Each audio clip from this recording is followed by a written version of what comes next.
So next we will discuss about the menstrual cycle. ठीक है, तो इसको मैंने देखो यहाँ पर 4 फेजेस में डिवाइड किया है। फर्स्ट फेज क्या है? Menstrual phase. सेकंड फेज क्या है? Follicular phase.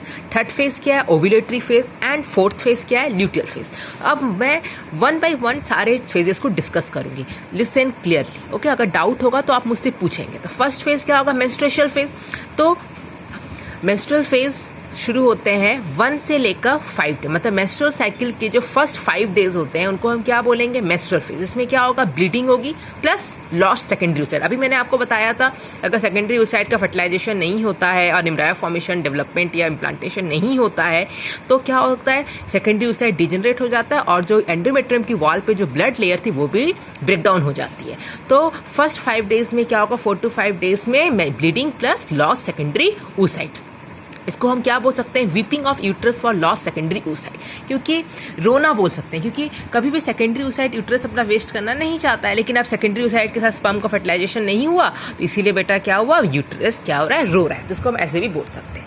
नेक्स्ट फेज क्या होगा? तो अब ब्लीडिंग फेज ओवर हो गया, secondary oocyte already degenerated. Now next 6th day, menstrual cycle के 6th डे से फेज शुरू होता है फॉलिकुलर फेज। हम इसको पढ़ेंगे कि हर महीने क्या होता है इस फेज में। तो एंटीरियर पिट्यूटरी ग्लैंड रिलीज करता है FSH hormone, follicle stimulating hormone. ये ओवरी में जाता है एंड ये स्टिमुलेट करता है मैचुरेशन ऑफ टर्शरी फॉलिकल। तो टर्शरी फॉलिकल को स्टिमुलेट करता है मैचुरेशन में और क्या रिलीज करवाता है उससे? Oestrogen hormone. अब ये एस्ट्रोजन हार्मोन ये एंटीरियर पिट्यूटरी ग्लैंड को स्टिमुलेट करता है to release the next hormone, what? LH hormone, luteinizing hormone. This LH hormone then stimulate the tertiary follicle and convert into mature follicle known as Graafian follicle. तो ये चीजें 6th day से लेकर 13 day तक होती हैं।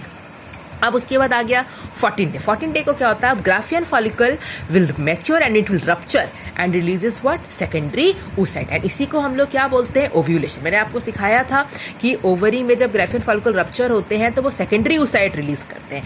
फिर secondary oocyte will reaches the fallopian tube where the sperm will be beating with the secondary oocyte and then secondary oocyte will converting into the ovum. तो आपको याद रखना है ओव्यूलेशन फेज में ओवरी से क्या रिलीज होता है? सेकेंडरी oocyte रिलीज होता है। कितने दिन तक चलता है? 14 डे to 16 डे।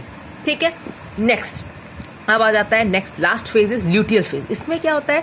जो ग्राफियन फॉलिकल रप्चर हो गए, सेकेंडरी oocyte तो ओविडक्ट में चला गया, अब जो ग्राफियन फॉलिकल ओवरी में जो रप्चर हो चुके हैं they will convert into a gland called corpus luteum. ठीक है, कॉर्पस ल्यूटियम एक येलो कलर का ग्लैंड में कन्वर्ट हो जाते हैं ये rupture cell and they release the hormone progesterone, जिसको हम बोलते हैं pregnancy hormone. P for pregnancy, P for progesterone. ठीक है, तो इसको हम लोग बोलते हैं प्रेगनेंसी हार्मोन। तो आप समझ रहे होंगे इसका मतलब ये यूट्रस की वॉल के ब्लड वस्कुलर लेयर को थिकन करेगा so to provide the nutrition to the developing embryo. मैंने आपको सिखाया था कि जैसे सेकेंडरी oocyte रिलीज होता है तो आपके यूट्रस की एंडोमेट्रियम की वॉल थिक होने लगती है, क्योंकि इट फील दैट कि अब सेकेंडरी oocyte रिलीज हुआ है तो फर्टिलाइजेशन भी होगा तो इम्प्लांटेशन भी होगा। ठीक है, तो प्रोजेस्टेरॉन का काम है कि वो blood vascular thickening of uterus को कंट्रोल करेगा और उसकी थिकनिंग को इनिशिएट करेगा, स्टिमुलेट करेगा, इनहेंस करेगा। बट ये चीज कब तक होगी? 28 डे तक। ठीक है, तो 28 डे तक यूट्रस अपनी वॉल को थिकन करेगा। अगर फर्टिलाइजेशन हो गया, इम्प्लांटेशन हो गया तो बेटर, तो ये प्रोजेस्टेरॉन का सिक्रेशन कंटिन्यू रहेगा। लेकिन अगर फर्टिलाइजेशन नहीं हुआ है या इम्प्लांटेशन नहीं हुआ है तो क्या होगा बेटा? ऑन 28 डे को क्या होगा? ये ब्लड वस्कुलर की लेयर क्या हो जाएगी? डिजेनरेट हो जाएगी और जो सेकेंडरी oocyte था ओविडक्ट में वो भी क्या हो जाएगा? डिजेनरेट हो जाएगा। तो तुरंत क्या फेज आ जाएगा? Menstrual phase. तो इस तरह साइकिल चलेगा। तो 1 से 5 डे मेंस्ट्रुअल फेज बोलेंगे, 6 से 13 डे को फॉलिकुलर फेज बोलेंगे, 14 से 16 डे को ओव्यूलेटरी फेज बोलेंगे एंड 17 से 18 डे को हम ल्यूटियल फेज बोलेंगे। अब आपको याद रखना है जो आपके मेंस्ट्रुअल साइकिल होते हैं ये बहुत हेल्प करते हैं, हेल्प इन सेफ इंटरकोर्स। अगर किसी कपल को बेबी नहीं चाहिए, अभी प्रेगनेंसी वो नहीं चाहते हैं, तो वो इन डे को अगर फॉलो करेंगे तो वो अननेसेसरी प्रेगनेंसी को अवॉइड कर सकते हैं। तो आपको याद रखना है, देखो फर्स्ट डे तो मेंस्ट्रुएशन फेज होता है, ठीक है, ब्लीडिंग फेज है, ठीक है, कोई हार्मोनल का रिलीज नहीं होता, ठीक है। और देखो और तो इसीलिए बेटा बोला गया है 1 से लेकर 10 डे, देखो 6 से लेकर 13 डे भी यहाँ पर देखो कोई सेकेंडरी oocyte का रिलीज नहीं हो रहा था। मतलब ये वाले फेज क्या है? सेफ है, इसमें हम इंटरकोर्स कर सकते हैं। तो इसमें हमने 1 से लेकर 10 डे को क्या बोला है? Safe period.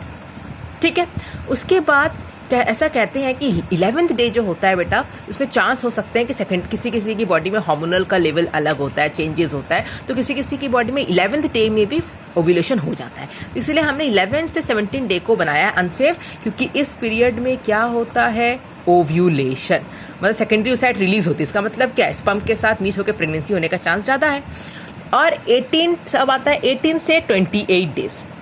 ये जो 18 से 28 डेज, इसको भी हम लोग सेफ क्यों बोलते हैं, क्योंकि ओवर रिलीज अगर होगा, ठीक है, आपको अच्छे से यहाँ समझ के चीज़ें समझना। अगर ओवर 13 डे को रिलीज हुआ है तो वो सिर्फ 2 दिन सर्वाइव कर सकता है, 15 दिन तक। 14 को रिलीज हुआ है तो 16 तक सर्वाइव कर सकता है, ठीक है। और स्पर्म भी आपके रिप्रोडक्टिव ट्रैक में ओनली कुछ दिन से ज़्यादा सर्वाइव नहीं कर सकता है, लेकिन तब भी बॉडी 10 दिन वेट करती है, 18-28 डे तक वेट करती है कि अगर फर्टिलाइजेशन हुआ है या नहीं हुआ है, ठीक है। अगर फर्टिलाइजेशन हुआ है और इम्प्लांटेशन भी हो गया है तो ब्लीडिंग नहीं होगी, और अगर फर्टिलाइजेशन नहीं हुआ, इम्प्लांटेशन भी नहीं हुआ है तो 28 डे को क्या हो जाएगी, ब्लीडिंग हो जाएगी। तो हम लोग बोलते हैं कि अगर इसका मतलब 16 से 17 तक ओवर मर जाएगा, क्योंकि वो 2 दिन से ज़्यादा सर्वाइव नहीं करता। इसलिए हम 18 से 28 डे को भी हम क्या मानते हैं, सेफ पीरियड मानते हैं, क्योंकि ओवर ऑलरेडी क्या हो जाएगा, डिजेनरेट हो चुका होगा।